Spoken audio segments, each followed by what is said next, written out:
Hey guys, welcome back with me again in the channel. On today's tutorial, I'm going to show you how you can turn off the auto reframe feature from your videos in the CapCut PC.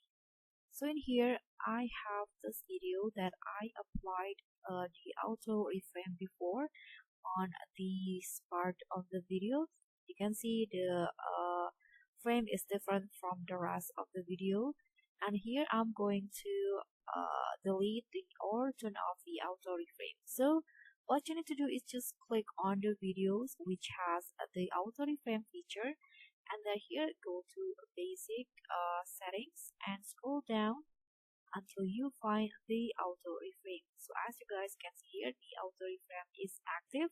So if you want to turn it off, you can just easily doing so by uncheck this blue box right here under beside the auto reframe. So just click on this to uncheck the box, and you can see now the auto reframe will be automatically off.